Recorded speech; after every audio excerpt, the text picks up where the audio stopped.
Hello everyone, मेरा नाम पूजा मालविया है। मैं आप सभी का स्वागत ऑनलाइन पढ़ाई पर करती हूँ और आज हम करने वाले हैं class 11th NCERT text book biology का चैप्टर जो हमने स्टार्ट किया था सेल, उसको आज हम खत्म करेंगे। सेल का आपने स्टार्टिंग का चैप्टर नहीं देखा है, आपको फ्लैश स्क्रीन पर दिख रहा होगा, लिंक आपको डिस्क्रिप्शन बॉक्स में मिल जाएगा, तो जाकर जरूर देख लीजिएगा। आज का सेशन स्टार्ट करते हैं। आज के सेशन को स्टार्ट करते हैं हम इस डायग्राम से। इस डायग्राम को देखकर समझ रहे होंगे कि दो तरह के सेल्स मैंने बनाए हैं। पहला वाला सेशन देख लेना इसका, है ना, सेल वाला, स्टार्टिंग वाला। तो ऊपर है प्लांट सेल, नीचे है एनिमल सेल। प्लांट सेल और एनिमल सेल में सबसे मेजर डिफरेंस क्या होता है कि प्लांट सेल के पास सेल वॉल, आपकी कोशिका भित्ति प्रेजेंट होती है, पितु आपके जो एनिमल सेल्स होते हैं, जंतु आपकी कोशिकाएं होती हैं। इसमें क्या होता है, इसमें आपकी सेल वॉल, कोशिका भित्ति प्रेजेंट नहीं होती, सिर्फ इसमें प्लाज्मा झिल्ली पाई जाती है। यहाँ पर दोनों होती है प्रेजेंट, ठीक है। दूसरा इंपॉर्टेंट पॉइंट कि आपका जो यहाँ पर जो प्लांट सेल्स होते हैं इनके पास क्लोरोप्लास्ट होता है, बल्कि एनिमल सेल के पास क्लोरोप्लास्ट नहीं होता। ये कुछ मेजर डिफरेंसेस होते हैं जो कि आपको पता होने चाहिए। मैंने आपको प्रीवियसली भी कराए हैं अभी पिछला वीडियो में। अभी यहाँ पर हम एक एक चीज को देखते जाएंगे और एक एक चीज का डिस्क्रिप्शन हम अब पढ़ते जाएंगे। सबसे पहले मैं स्टार्ट कर रही हूँ क्या, आपका एंडोप्लाज्मिक रेटिकुलम से। तो आप यहाँ देख सकते हैं रफ ईआर, यहाँ देख सकते हैं स्मूथ ईआर। तो इसका मतलब कि एंडोप्लाज्मिक रेटिकुलम दो तरीके के होते हैं, एक होता है स्मूथ ईआर, एक होता है रफ ईआर। आपके एग्जाम्स में कई बार क्वेश्चन आया है एंडोप्लाज्मिक रेटिकुलम और गोल्गी एपेरेटस से। तो ये दो जो सेल के ऑर्गेनेलीज होते हैं ये बहुत इंपॉर्टेंट होते हैं किसी भी एग्जाम के लिए। एज सच क्वेश्चन आपका एनसीईआरटी की लाइन से उठकर आता है। तो यहाँ पर पहली बात क्या ध्यान रखनी है कि जो एंडोप्लाज्मिक रेटिकुलम होता है वो दो तरीके के एंडोप्लाज्मिक रेटिकुलम हो गए। एक हो गया रफ एंडोप्लाज्मिक रेटिकुलम जो खुरदुरा एंडोप्लाज्मिक रेटिकुलम होता है, और एक होता है चिकना एंडोप्लाज्मिक रेटिकुलम जो कि स्मूथ एंडोप्लाज्मिक रेटिकुलम के नाम से जाना जाता है। अब रफ एंडोप्लाज्मिक रेटिकुलम कौन होगा? ऐसा एंडोप्लाज्मिक रेटिकुलम जहां पर राइबोसोम्स प्रेजेंट होंगे। अब वापस से स्ट्रक्चर के ऊपर यहाँ पर देख सकते हैं ये न्यूक्लियस के पास हमारा एंडोप्लाज्मिक रेटिकुलम, ये एंडोप्लाज्मिक रेटिकुलम, इसमें लाल लाल सा कुछ जो दिख रहा है वो लाल लाल सी बिंदियां क्या है, ये आपके क्या है, राइबोसोम्स। तो ऐसे एंडोप्लाज्मिक रेटिकुलम जिसके ऊपर राइबोसोम्स चिपके हुए होते हैं वो सरफेस कैसी हो जाती है, वो सतह कैसी हो जाती है, वो खुरदरी सतह हो जाती है, इसीलिए उसका नाम हो जाता है रफ एंडोप्लाज्मिक रेटिकुलम, ठीक है। अभी हम इसका फंक्शन भी देखेंगे, क्या कौन सा फंक्शन कर रहा है। अभी सिर्फ इतना समझो कि पहला इंपॉर्टेंट पॉइंट क्या है कि एंडोप्लाज्मिक रेटिकुलम दो तरीके के देखे जाते हैं, एक रफ और एक स्मूथ। रफ एंडोप्लाज्मिक रेटिकुलम वो एंडोप्लाज्मिक रेटिकुलम होते हैं जिनके ऊपर राइबोसोम्स प्रेजेंट होते हैं, और स्मूथ एंडोप्लाज्मिक रेटिकुलम वो एंडोप्लाज्मिक रेटिकुलम होते हैं जिनके ऊपर राइबोसोम्स प्रेजेंट नहीं होते।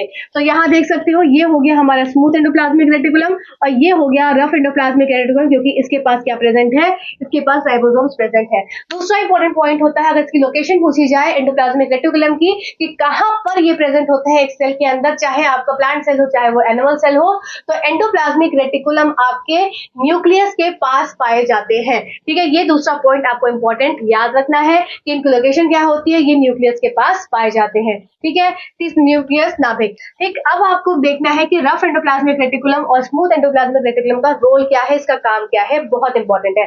जो रफ एंडोप्लाज्मिक रेटिकुलम है इसके ऊपर होते हैं प्रेजेंट राइबोसोम्स, इसीलिए इसका फंक्शन हो जाता है प्रोटीन के सिंथेसिस और सेक्रेशन में। क्या मैंने बोला, इसके ऊपर प्रेजेंट होते हैं राइबोसोम्स, राइबोसोम्स के प्रेजेंट होने के कारण इसका फंक्शन क्या हो जाता है, प्रोटीन के सिंथेसिस में। अब प्रोटीन का सिंथेसिस, ट्रांसक्रिप्शन, ट्रांसलेशन जो प्रक्रिया होती है वो बाद में पढ़ना है, अभी वो हम पढ़ेंगे बाद में। आपका जब मैं मॉलिक्यूलर बायोलॉजी पढ़ाऊंगी, जबकि क्लास 11th में 12th में है, वो कराऊंगी मैं, ठीक है। तो यहाँ पर सिर्फ इतना समझना है कि रफ एंडोप्लाज्मिक रेटिकुलम का फंक्शन क्या हो जाएगा, प्रोटीन के सिंथेसिस में और सेक्रीशन में। क्यों ऐसा होता है, क्योंकि उसके ऊपर राइबोसोम्स प्रेजेंट होते हैं, ठीक। अब दूसरी बात होती है कि स्मूथ एंडोप्लाज्मिक रेटिकुलम। तो स्मूथ एंडोप्लाज्मिक रेटिकुलम का काम क्या होता है, इसका फंक्शन क्या होता है, तो स्मूथ एंडोप्लाज्मिक रेटिकुलम का फंक्शन होता है लिपिड के क्या सिंथेसिस में। पर जहां बात आए लिपिड की वहां हो जाएगा स्मूथ, जहां बात आए प्रोटीन की वहां हो जाएगा रफ, ठीक है। इतनी बात आई होप सबको क्लियर हो गई होगी कि आपका रफ एंडोप्लाज्मिक रेटिकुलम का काम क्या है, प्रोटीन के सिंथेसिस और सेक्रेशन में। आपके स्मूथ एंडोप्लाज्मिक रेटिकुलम का काम क्या है, ये आपका लिपिड के आपके सिंथेसिस में इसका रोल होता है, ठीक है। अब दूसरी इंपॉर्टेंट चीज आपको दूसरा ऑर्गेनेली देखना है जो कि है गोल्गी एपेरेटस या गोल्गी बॉडी, ठीक। गोल्गी एपेरेटस का भी लोकेशन क्या है, नाभिक के पास होता है, और साथ ही साथ इसका लोकेशन एक और इम्पॉर्टेंट है जो कि आपको याद रखना है कि गोल्गी एपैरेटस आपके एंडोप्लाज्मिक रेटिकुलम के पास पाए जाते हैं, क्योंकि एंडोप्लाज्मिक रेटिकुलम से जो भी चीज सीक्रेट आउट हो रही है, जो भी चीज सिंथेसाइज हो रही है, उसका क्या कर रहा है ये गोल्गी बॉडी, उसको क्या करता है, पैकेज करता है, मॉडिफाई करता है, ट्रांसपोर्ट करता है। ठीक है, अभी सिर्फ सुनो, अभी मैं समझाती हूँ, एक्सप्लेन करती हूँ डीपली। सबसे पहली बात है कि गोल्गी एपैरेटस कहाँ पे है, तो ये देखिए, ये जो लाल लाल से मैंने बनाए हैं, ये आपकी हो गई गोल्गी बॉडी, दोनों में पाई जाती हैं, आपकी प्लांट सेल में भी और आपकी एनिमल सेल में भी ये पाई जाती है। दूसरी इंपॉर्टेंट चीज क्या होती है, आपको थोड़े से मुड़े हुए इस तरीके से स्ट्रक्चर यहाँ पर दिख रहा होगा, इस तरीके से, तो ये क्या हो जाती है, आपके सिस्टर्ने होते हैं इनके, तो ये चीज आप यहाँ पर समझेंगे। ठीक है, अब देखो यहाँ पर ट्रांस फेस और सिस फेस होता है, इतना समझ लो कि ट्रांस फेस और सिस फेस क्या होता है। सिस फेस मतलब ऐसा फेस जहां पर कोई भी चीज सिक्रीट होकर सिंथेसाइज होकर आ रही है, और ट्रांस फेस में क्या होगा, मैच्योर होकर वो चली जाएगी जहां पर उसे जाना है। ठीक है, इतना सिर्फ समझो कि सिस और ट्रांस क्या है। सिस फेस जहां पर वो बनकर आ रही है, बन रही है, बनकर आई और ट्रांस फेस से चली गई। ठीक है, इतना ट्रांस फेस मतलब मैच्योर्ड फेस हो जाता है। अब दूसरी इंपॉर्टेंट चीज कि पहला मैंने बताया क्या कि प्रेजेंट नियर द न्यूक्लियस और present near the endoplasmic reticulum, मतलब एंडोप्लाज्मिक रेटिकुलम के पास होता है। इसका मतलब कि यहाँ पर वापस से डायग्राम में आएंगे, ये एंडोप्लाज्मिक रेटिकुलम है।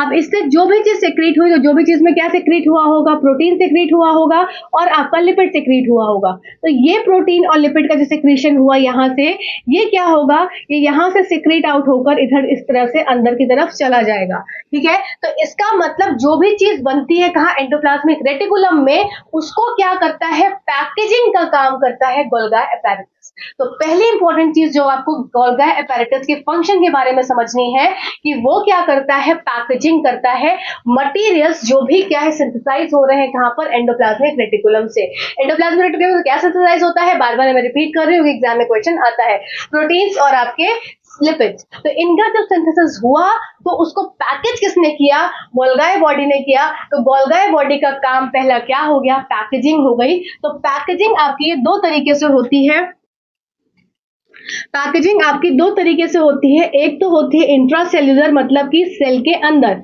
इंट्रासेल्यूलर पैकेजिंग हो रही है, इसका मतलब कि ये पैकेजिंग गोल्गी एपैरेटस सेल्यूलर, ये जो प्रोटीन्स है या लिपिड्स है, ये गोल्गी बॉडी अपने लिए इस्तेमाल करती है। ठीक है, अगर इंट्रासेल्यूलर है तो ये गोल्गी बॉडी क्या करेगी, अपने लिए इस्तेमाल करेगी, अपने लिए यूज में लाएगी। ठीक है, अगर ये एक्स्ट्रा सेल्यूलर हो रहे हैं, एक्स्ट्रा सेल्यूलर बाहर की तरफ, मतलब कि अब ये जो सिंथेसाइज हुए प्रोटीन और लिपिड्स, इनको पैक किया और पैक करने के बाद सेल के बाहर भेजा, सेल के बाहर भेजा, इसका मतलब कि अन्य जगहों पर इसका क्या होगा, यूज होगा। गोल्गी एपैरेटस के अलावा अन्य जगह पर सेल में इसका यूज होगा और सेल के बाहर भी ये जाएंगी। ठीक है, तो यहां पर मैंने क्या बोला कि पैकेजिंग हुई किसकी, प्रोटीन्स की और लिपिड की। अगर ये पैकेजिंग इंट्रासेल्यूलर हो रही है, इसका मतलब कि गोल्गी बॉडी जो ये प्रोटीन और लिपिड बने इसका खुद में इस्तेमाल कर रहा है। अगर ये खुद में इस्तेमाल नहीं कर रहा है तो जो मटेरियल्स बने वो एक्स्ट्रा सेल्युलरली क्या जा रहे हैं, बाहर जा रहे हैं गोल्गी बॉडी से। ठीक है, इतनी बात सबको आई होप क्लियर हो गई होगी। अब बात कर लेते हैं मॉडिफिकेशन की। तो दूसरा इंपॉर्टेंट काम क्या हो गया, अभी हमने ये समझा कि कोई भी चीज प्रोटीन और लिपिड बनी वो किस तरीके से पैकेज हुई, और गोल्गी एपैरेटस ने खुद ने यूज कर ली या उसको बाहर उसको दे दिया, एक्स्ट्रा सेल्युलरली वो बाहर चली गई सेल से। ठीक, अब दूसरी बात क्या है कि मॉडिफिकेशन। तो मॉडिफिकेशन मतलब कि देखो यहां पर बना क्या था, यहां पर बना था प्रोटीन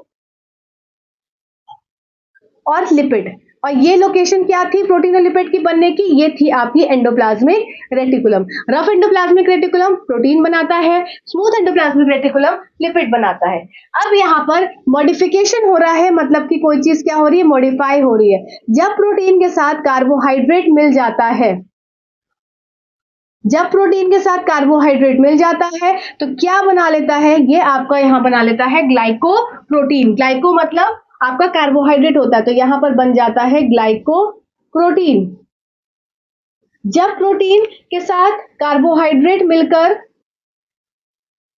क्या बना लेता है, अब जब लिपिड के साथ कार्बोहाइड्रेट मिल जाता है तो अब बना लेता है ग्लाइकोलिपिड। तो ये क्या हो जाता है, ये आपका मॉडिफिकेशन हो जाता है। ठीक है, तो यहाँ पर site for the formation of glycoproteins and glycolipids, तो जो आपके गोल्गी एपेरेटस होते हैं ये क्या होती हैं, ये साइट्स होती हैं किसकी, ग्लाइकोलिपिड्स और ग्लाइकोप्रोटीन्स के फॉर्मेशन की। किस तरह से फॉर्मेशन हुआ यहाँ पर समझा हमने कि प्रोटीन ने जब कार्बोहाइड्रेट के साथ क्या करा, मॉडिफिकेशन हो गया इनका, तो ग्लाइकोप्रोटीन्स बन गए। लिपिड जब कार्बोहाइड्रेट के साथ कंबाइन हो जाता है तो ग्लाइकोलिपिड्स बन जाता है। और ये सब चीजें कहाँ बन रही हैं, ये सब चीजें आपके गोल्गी एपेरेटस में बन रही हैं। तो हमने क्या पढ़ा, हमने पढ़ा कि सबसे पहली बात है कि प्लांट सेल और एनिमल सेल, प्लांट सेल का स्ट्रक्चर इधर, एनिमल सेल का स्ट्रक्चर इधर।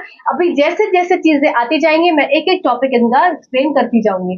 अब दूसरी इंपॉर्टेंट बात कि एंडोप्लाज्मिक रेटिकुलम न्यूक्लियस के पास होता है, पहली चीज। गोल्गी एपेरेटस के पास होता है, दूसरी चीज।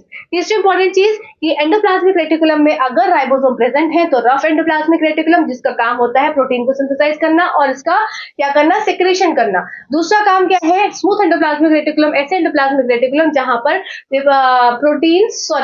राइबोसोम्स नहीं प्रेजेंट होते, वो क्या हो जाते हैं, वो आपके लिपिड्स का फॉर्मेशन करते हैं और स्मूथ एंडोप्लाज्मिक रेटिकुलम हो जाते हैं। अब दूसरी बात कि गोल्गी एपेरेटस क्या होता है। गोल्गी एपेरेटस सबसे पहली बात है ये कहाँ पाए जाते हैं, तो एंडोप्लाज्मिक रेटिकुलम के पास पाए जाते हैं। क्यों पाए जाते हैं, क्योंकि जो भी चीज एंडोप्लाज्मिक रेटिकुलम से बन रही है वेसाइकल्स के थ्रू इनके पास आती है, वेसाइकल्स में भरी रहती है, इस तरीके से आ जाती है। तो इनका काम क्या होता है, ये पैकेज करते हैं। एक तरह से ये फ्लिपकार्ट और अमेजोन वाला काम कर रहे हैं कि इन्होंने तो क्या करिए, तो इस तरह से फैक्ट्री है बनाया, बनाने के बाद पैकेज कौन कर रहा है, फ्लिपकार्ट वाला काम। तो फ्लिपकार्ट क्या कर रही है, पैकेज कर रही है और मॉडिफाई करके दूसरी जगह तक भेज रही है। तो पैकेजिंग, ट्रांसपोर्टेशन, मॉडिफिकेशन का काम किसका हो जाता है, वो हो जाता है गोल्गी एपेरेटस का। जब ये मॉडिफाई होती है तो किस फॉर्म में हो जाती है, ग्लाइकोलिपिड्स और ग्लाइकोप्रोटीन्स के फॉर्म में मॉडिफाई हो जाती है। आई होप यहाँ तक आपको सारे पॉइंट्स क्लियर हो गए होंगे।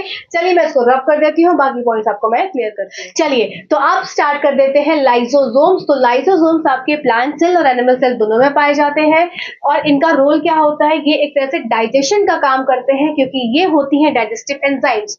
हाइड्रोलिटिक इन नेचर मतलब जल अपघटीय ये एंजाइम्स होती हैं। डिफरेंट चीजों को ये डाइजेस्ट करने का काम करती हैं। जैसे कि अगर ये प्रोटीन को डाइजेस्ट कर रही है तो किन एंजाइम के द्वारा डाइजेस्ट करेगी, प्रोटियोजेस के द्वारा।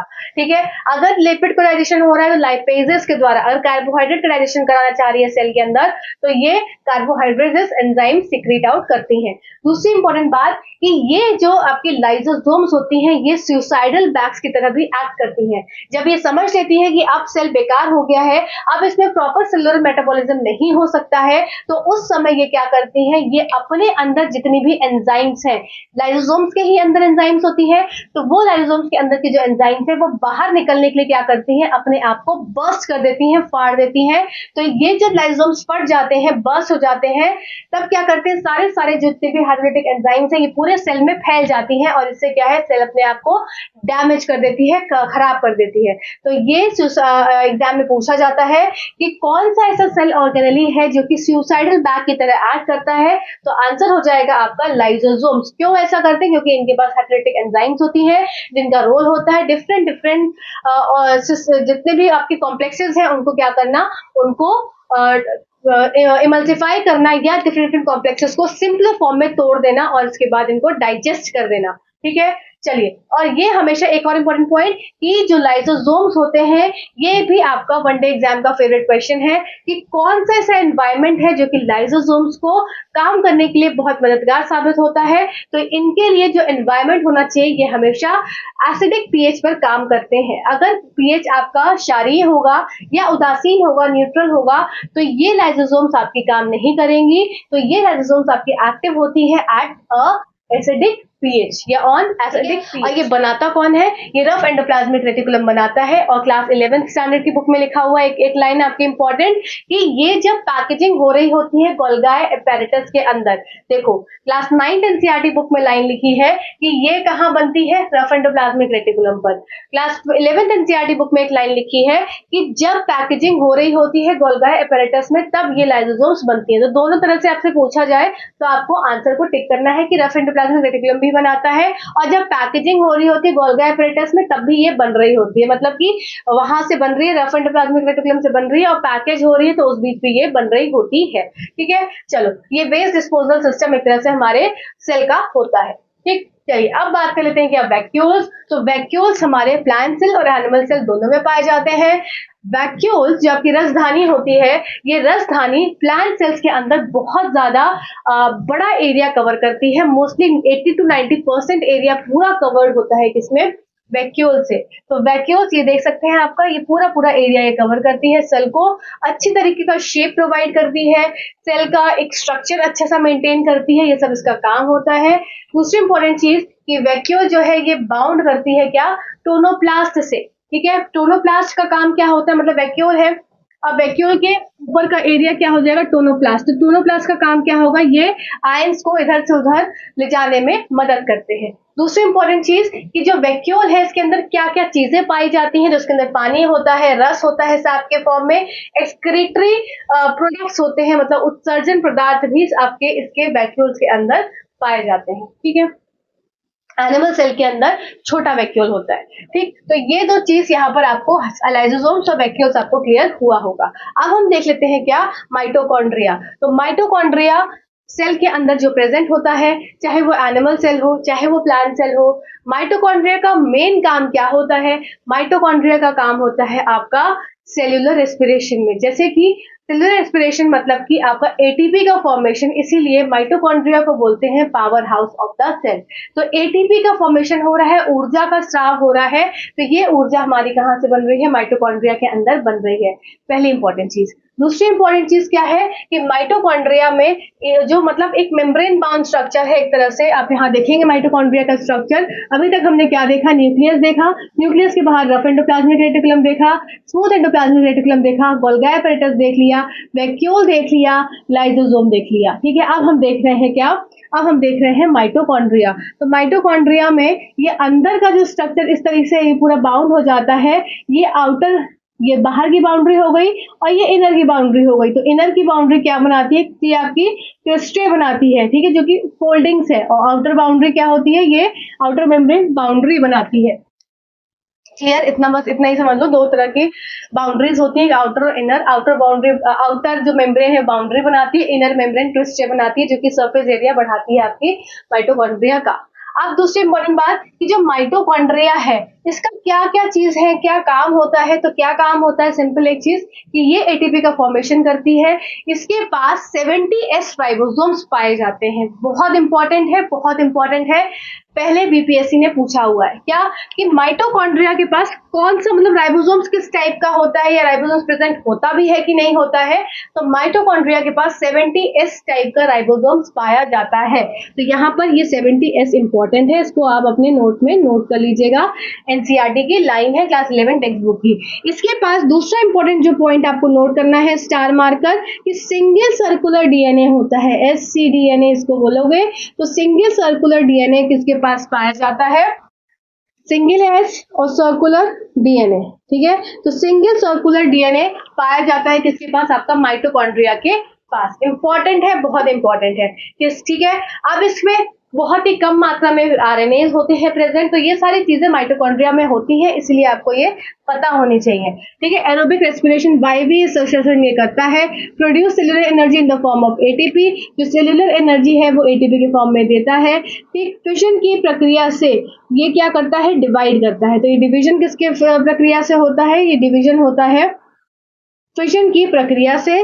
फिर components required for synthesis of proteins, इसमें क्या होते हैं, कुछ ऐसे कंपोनेंट्स पाए जाते हैं, कुछ ऐसे कंपोनेंट्स पाए जाते हैं जो कि प्रोटीन सिंथेसिस में हेल्प करते हैं। वो कहाँ पाए जाते हैं, वो आपके माइटोकॉन्ड्रिया में पाए जाते हैं। तो आपको इंपॉर्टेंट माइटोकॉन्ड्रिया क्या क्या याद रखना है, पहला तो ये power house of the cell होता है। क्यों होता है, क्योंकि इसमें एटीपी का फॉर्मेशन होता है, एरोबिक रेस्पिरेशन होता है, 70S टाइप का आपका राइबोसोम होता है, सिंगल सर्कुलर आपका डीएनए पाया जाता है। फिर हमारे सारे पॉइंट्स क्लियर हो गए ना, हम फिशन की प्रक्रिया से ये डिवाइड होता है, फ्यू आरएनएस में प्रेजेंट होते हैं। ठीक है, आई होप यहाँ तक सारे पॉइंट्स आपको क्लियर हुए होंगे। माइटोकॉन्ड्रिया का भी पार्ट हमारा हो गया। तो अब बात करते हैं प्लास्टिड्स के बारे में। तो प्लास्टिड्स आपके कहाँ पाए जाते हैं? तो ये प्लांट सेल्स में पाए जाते हैं और यूरिनॉइड्स में पाए जाते हैं। साथ ही साथ आपको पढ़ना है प्लास्टिड के टाइप्स, और आपके क्वेश्चन आते हैं एग्जाम में प्लास्टिड के टाइप से। ठीक है, तो एक एक चीज मैं बताती चलूंगी किस तरह से क्वेश्चंस पूछे जाते हैं और किस तरह से क्वेश्चंस आपके एग्जाम में आए हैं। तो सबसे पहली बात है प्लास्टिड के टाइप्स की, कि क्लोरोप्लास्ट, क्रोमोप्लास्ट और ल्यूकोप्लास्ट। ठीक है, क्लोरोप्लास्ट, क्रोमोप्लास्ट और ल्यूकोप्लास्ट, ये 3 तरह के प्लास्टिड्स आपको पढ़ने हैं। क्लोरोप्लास्ट ऐसे प्लास्टिड्स जिसमें कि क्लोरोफिल प्रेजेंट होता है और ये प्रकाश संश्लेषण की प्रक्रिया को पूर्ण करते हैं। ठीक है, क्लोरो नाम से ही प्रेजेंट है कि क्लोरोफिल कंटेनिंग है, तो इसका मतलब कि पहले जो है आपके क्लोरोप्लास्ट, इसमें क्या होता है? इसमें फोटोसिंथेसिस की प्रक्रिया होती है। अब बात आ जाती है क्रोमोप्लास्ट। तो क्रोमो मतलब कलर, तो कलर से ही संबंध हो रहा है क्रोमो का।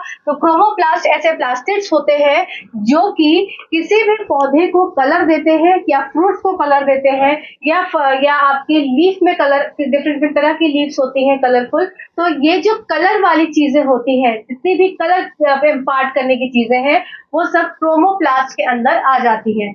जैसे कि इसमें एक और चीज है कि क्रोमोप्लास्ट जो होते हैं ये फैट सॉल्युबल होते हैं। तो पहला क्वेश्चन जो एग्जाम में आता है कि कौन से ऐसे प्लास्टिड है, मतलब किस टाइप का ऐसा प्लास्टिड है, क्रोमो, क्लोरो की आपका ल्यूको, कि ये वसा में घुलनशील है। तो वसा में घुलनशील कौन से हो जाते हैं? आपके क्रोमोप्लास्ट आपके वसा में घुलनशील है। दूसरी इंपॉर्टेंट बात कि इसमें जो कैरोटीनॉइड पिगमेंट्स प्रेजेंट होते हैं, कैरोटीन और ज़ेंथोफिल, ये कैरोटीन और ज़ेंथोफिल कलर को इम्पार्ट करते हैं। जैसे कि आपका रेड हो गया, येलो हो गया, ऑरेंज हो गया, तो ये सब कलर कौन देता है? कैरोटीन पिगमेंट देते हैं, और इसमें कैरोटीन और ज़ेंथोफिल। तो आपके क्रोमो की बात यहाँ पर आ जाएगी। तो क्रोमो मतलब कलर वाला, तो कलर वाली चीजें आपको क्रोमोप्लास्टिड्स के अंदर पढ़नी है। तो क्रोमोप्लास्ट जो होते हैं वो आपके, मैं वापस से रिपीट कर दे रही हूँ कि ये कैरोटीनॉइड पिगमेंट्स इनके पास रहता है। ये कैरोटीनॉइड पिगमेंट्स में कैरोटीन और ज़ेंथोफिल ये कैरी करते हैं, जो कि इम्पार्ट करते हैं कलर को रेड, येलो या ऑरेंज। ठीक है, इस तरीके से आपको यहाँ पर देखना है। अब बात आ जाती है ल्यूकोप्लास्ट की, कि ऐसे प्लास्टिड्स जिनमें क्या है, जो क्या है, कलरलेस है, रंगहीन है। तो जो कलरलेस प्लास्टिड्स है, एक प्लास्टिड के अंदर जो कलरलेस प्लास्टिड है, वो कलरलेस प्लास्टिड का फिर काम क्या हो जाएगा? इनका काम होता है न्यूट्रिएंट्स को स्टोर करना, इनको संग्रहित कर रखना, जो न्यूट्रिएंट्स है, जो पोषक तत्व है। ठीक है, तो स्टोर न्यूट्रिएंट्स का काम किसका हो गया? कलरलेस प्लास्टिड का हो गया। अब अमाइलोप्लास्ट है, तो इसका मतलब कि अमाइलो मतलब कुछ कार्बोहाइड्रेट से रिलेटेड है। तो ऐसे प्लास्टिड जिसमें अमाइलोप्लास्ट प्रेजेंट होते हैं, तो ये क्या होंगे? कार्बोहाइड्रेट्स को स्टोर करेंगे। तो ये कार्बोहाइड्रेट स्टोर वाले हो गए। ठीक है, एलियोप्लास्ट, तो एलियोप्लास्ट क्या होते हैं? ये आपके तेल लवक। ठीक है, ये आपके मंड लवक। तेल लवक मतलब कि ये आपके क्या करेंगे? ये आपके ऑयल को या फैट्स को स्टोर करेंगे। तो यहाँ पर ऑयल या फिर आपका फैट्स, तो इनका स्टोरेज कौन करता है? आपके एलायोप्लास्ट स्टोर करते हैं। नेक्स्ट बात करते हैं एलियोरोप्लास्ट की। तो एलियोरोप्लास्ट तो ऐसे प्लास्टिड्स जो कि प्रोटीन का संग्रहण करते हैं, मतलब प्रोटीन्स को संग्रहित करते हैं। तो यहाँ पर ये कुछ के प्रोटीन लवक होते हैं, ये क्या करेंगे? प्रोटीन्स को स्टोर कर रखेंगे। तो ल्यूकोप्लास्ट कलरलेस प्लास्टिड्स हो जाते हैं। अमाइलोप्लास्ट कार्बोहाइड्रेट को स्टोर करते हैं। आपके फिर आया आपका एरियोप्लास्ट, तो एलियोरोप्लास्ट आपके प्रोटीन्स को स्टोर करते हैं। एलायोप्लास्ट आपके एलियोप्लास्ट या एलायोप्लास्ट, जैसे भी आप प्रोनाउंस करें, तो ये आपके फैट्स को स्टोर करते हैं। ठीक है, अब बात कर लेते हैं हमारे लास्ट की क्लोरोप्लास्ट। तो क्लोरोप्लास्ट जैसे पता है कि क्लोरोफिल कंटेनिंग है, फोटोसिंथेसिस में इनका रोल है। इंपॉर्टेंट चीज क्या याद रखनी है कि क्लोरोप्लास्ट के पास भी राइबोसोम होता है। पहली चीज इंपॉर्टेंट, बहुत इंपॉर्टेंट। दूसरी इंपॉर्टेंट चीज है कि इनके पास जो क्लोरोफिल पिगमेंट है, ये कहाँ पर प्रेजेंट होते हैं? क्लोरोप्लास्ट में क्लोरोफिल पिगमेंट कहाँ पर प्रेजेंट होते हैं? डीपली अगर पूछना होता है एग्जामिनर को, तो ये क्वेश्चन पूछता है। तो क्लोरोप्लास्ट के अंदर क्लोरोफिल पिगमेंट जहां पर प्रकाश संश्लेषण होता है, तो वो कहां पर प्रेजेंट होता है क्लोरोफिल पिगमेंट? तो यहाँ पर होता है ये थैलाकॉइड में। ठीक है, आओ स्ट्रक्चर पर। स्ट्रक्चर यहाँ मैंने बनाकर रखा है, ये है आपका क्लोरोप्लास्ट।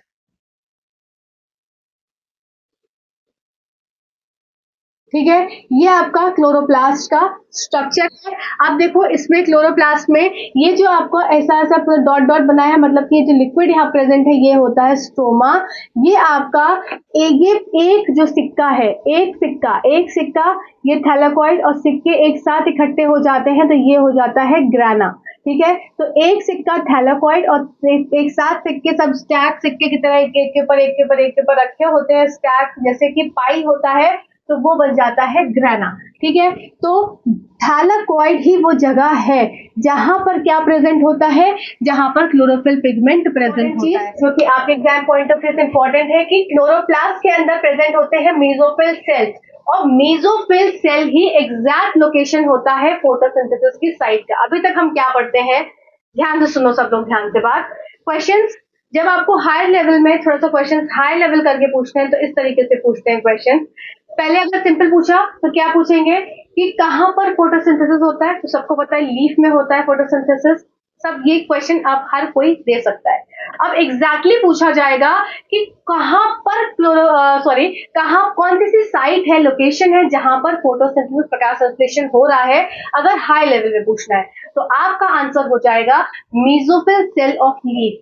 सेल के मेसोफिल सेल में पर्ण मध्योतक आपके कोशिका के अंदर साइट होती है, ये साइट होती है फोटोसिंथेसिस की। बहुत इंपॉर्टेंट क्वेश्चन है, इस पे इंपॉर्टेंट मार्क कर लो। दूसरी इंपॉर्टेंट चीज आपको क्या याद रखनी है कि लीफ के अंदर क्लोरोफिल प्रेजेंट है, सबको पता है, पर कौन सी ऐसी जगह है जहां पर क्लोरोफिल प्रेजेंट होता है, तो क्लोरोप्लास्ट के थैलेकॉइड के अंदर। ठीक है, ये क्लास 11th एनसीईआरटी में लिखा हुआ है, तो उसको आपको याद करना पड़ेगा। तो आई होप यहाँ तक पॉइंट्स आपको सारे क्लियर हो गए होंगे। चलिए अब बात कर लेते हैं राइबोसोम्स की। तो राइबोसोम्स जॉर्ज पेलेट द्वारा राइबोसोम्स की पहली बार खोज की गई थी। दूसरी इंपॉर्टेंट चीज कि ये आरएनए और साथ ही साथ आपका प्रोटीन से मिलकर ये राइबोसोम्स बने होते हैं। तो राइबोसोम्स आरएनए और प्रोटीन से मिलकर बने हैं, आरएनए और प्रोटीन। यूकेरियोट्स में राइबोसोम्स 80s के पाए जाते हैं, प्रोकैरियोट्स में राइबोसोम 70s के पाए जाते हैं। ये सब आपको एक ऐसे डाटा है जो आपको याद रखना है। आरएनए और प्रोटीन्स का बना होता है राइबोसोम्स, आरएनए और प्रोटीन्स का बना होता है राइबोसोम्स, इंपॉर्टेंट है। फिर इसके बाद ये जो एस है, इसमें एस ये क्या होता है, ये स्वेटबर्ग्स यूनिट होती है जो कि सेडिमेंटेशन कोफिशिएंट को डिटरमाइन करती है और जो बताती क्या है, डेंसिटी, घनत्व और किसी भी उसका साइज। ठीक है, तो क्या बताती है, साइज और डेंसिटी बताती है। एस स्टैंड्स फॉर आपका स्वेटबर्ग्स यूनिट जो कि बताता है सेडिमेंटेशन कोफिशिएंट। ठीक है, और एस क्या हो जाएगा, ये आपका ये बताता है क्या, डेंसिटी और साइज को। ठीक है, तो आई होप यहाँ तक आपको सारी बातें क्लियर हुई होंगी। अब हाथ में बचा जो इंपॉर्टेंट चीज आपका इस चैप्टर में बची है, न्यूक्लियस। न्यूक्लियस को थोड़ा डीप पढ़ना है, वो इसलिए मैंने छोड़ दिया है। न्यूक्लियस अब मैं आपको नेक्स्ट सेशन में कराऊंगी, और साथ ही साथ आपको फ्लूइड मोज़ेक मॉडल कराऊंगी जो कि आपका पीजीटी टीजीटी में पूछा जा चुका है। ठीक है, तो फ्लूइड मोज़ेक मॉडल और न्यूक्लियस, आपका नाभिक, इसका पूरा स्ट्रक्चर किस तरह से उसमें प्रेजेंट होती है सारी चीजें, वो सब मैं आपको क्लियर करूंगी नेक्स्ट सेशन में। ठीक, तो आई होप यहाँ तक आपको चीजें क्लियर हुई हो। आपको कैसा लगता है सेशन जरूर बताया करिए, कोई डाउट हो तो पूछा करिए। आप